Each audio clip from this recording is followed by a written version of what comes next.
We about to reshape the story for 1,000 kids in the Southside of Chicago. But before I tell you about these heroes, let me tell you about the rebels. Imagine you're a 5th grader. You're dealing with mental health issues, violence, and having to make life or death decisions when you are only a child. Gun violence is surging in Chicago once again. 4 people were hit, including a 13-year-old boy. Then imagine all these challenges piling up, and you don't know where to go, what to do, or who to speak to. That 5th grader was me. Young, resilient, creative, hopeful, loving, and a natural born leader. Pure potential with a backpack full of trauma. My life was like a snow globe, shaking up a reality of pressure. Then one day I woke up and realized that all I needed was to put the globe down, and who I truly was would emerge. So can you tell me your name and what grade you in? My name is Blaze Smith, and I'm in 4th grade. And what's one of your most favorite activities? Making the flowers. Making a flower. Because I just like making plants. It's just how I express me. I'm expressing my bloom.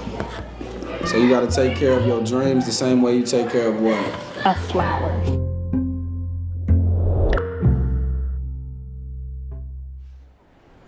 I'm Prince Jamar, and together with Dejan White, we founded the Rebels for Peace to show the power of our mind and uncover our resilience. What started as a dream in the living room is now a youth-led movement impacting thousands of kids in our schools and community in Chicago.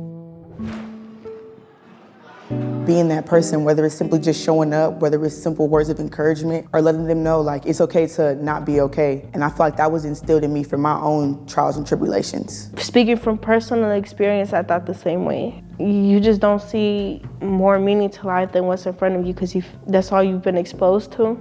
I always try to put myself in their shoes, even if it's something I can't relate to, at least listen to them. They're not used to that type of reflectiveness. Anybody even really checking up on them. We were met with a lot of defensiveness and people getting kind of shut off.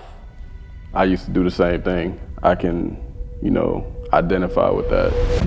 We understand their struggles, their ways of expression, and the pain of being misunderstood because we've been there. Each kid we talked to started to see that they innocently viewed the world through a lens of limitation, and that the only way to see new possibilities was to change their glasses and see a new world, a world where their start doesn't dictate their finish, a world where they are the hero, and everything they need to achieve their dreams is already inside them. Like how I express want to be a singer, want to be a YouTuber, want to be a cook or anything.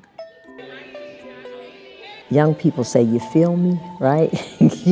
When they feel like you honestly feel them. And that's why it's important to have those people who they can see themselves in when there's some pouring of the heart. I think if these kids did all that they are capable of, I think the world would be unrecognizable. And they're not just bad kids. They're kids making decisions off what they know. The real impact happens when you become the director of your life's dream and a rebel to a belief. We've now helped thousands of kids reshape a new dream for themselves. A dream where they choose the outcome, where we rebel against what we've been shown. Kids say good morning, ask you how you doing. They check on each other and they check on adults now. And that is so impactful because again, that's preparing them for the real world.